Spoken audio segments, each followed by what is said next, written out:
On the body language and what I know APC for, what happened in Anambra with their candidate is very obvious. They never supported him, and I don't think they wanted to pay more attention to Okachukwu. Why do you say so? Because when Tinubu visited Anambra to commission some projects, there was an agreement which we all had. When Soludo said, look, he will give Anambra vote to Tinubu. And then Tinubu now said, okay, he too will support Soludo for second term. So we all had it. So an agreement was reached, and I think that is what happened. But be that as it may, it does not deepen our democracy.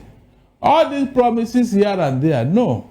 Let there be a level playing field for all the candidates so that they can know their strength. Not when you have gone behind closed door to go and have an agreement with one person or the other.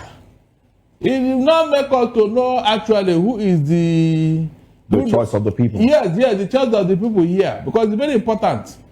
Now that this thing has been sold out, because this is not the first time. Remember in 2011, Rubadu, his vote was sold out to Jonathan. Remember? Because in the wee hour of that day, a day to the election, we saw Tinubu in Aso Rock. The following day, what we are hearing is that Jonathan for president, ACN for governor. That was what they were saying. So it was sold out. Apparently, they know that they cannot win that election in Anambra. But even at that, allow a level playing field. Don't make any agreement with anybody. That is the only way we now know, yes, whether actually you are the choice of the people or not. Anything that is outside the choice of the people is a no-no for me. The election was largely peaceful. That is the one thing anybody can take home. As for the other malpractices like vote buying, please, if you are talking of vote buying, it's an electoral malpractice. But then, for me, the vote buying is more tolerable than violence. Nobody died. There was no ballot box snatching and all that. So, and I'm sure with time, with the electoral reform, that will take away these people coming to vote at the polling unit. Those vote buying will die off.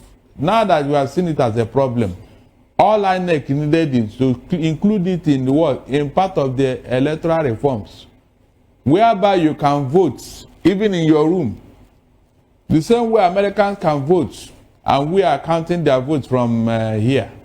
So we get to that point whereby all this is will die off. But the important thing is that with time, there may be no violence in elections. Election will be free and fair and credible. And then people will vote for their right candidates. We are gradually coming to that, because I would have been surprised if Soludo had lost that election. It would have been unthinkable, because he is on ground fully. Soludo is on ground in Anambra. People are getting wiser. Fina, collect the money and vote your conscience. That is the game now. Collect the money and then vote your conscience. Collect the money and do the right thing, because the people are waiting for you at the polling units. So there's nothing wrong in presidency giving out such amounts of money to governors for defecting and other members, talking about Senate orders to defect. It's better than killing us, please. All right, I want to advise and suggest to Soludo, never you sell Anambra people to any political party. All this body language and what happened with the election, I don't want to dwell on it, but let me just tell you now, Soludo, don't think of going to APC, whether they are promising you 200 billion or 300 billion. Anambra people will shut you down. You don't think that's a done deal already? Because, I mean, he was very thankful. Whether it's a done deal or not, disappoint your paymasters or your godfathers or whoever. Disappoint them. Tell them that Anambra people do not agree. Tell them they do not agree. Okay. All right.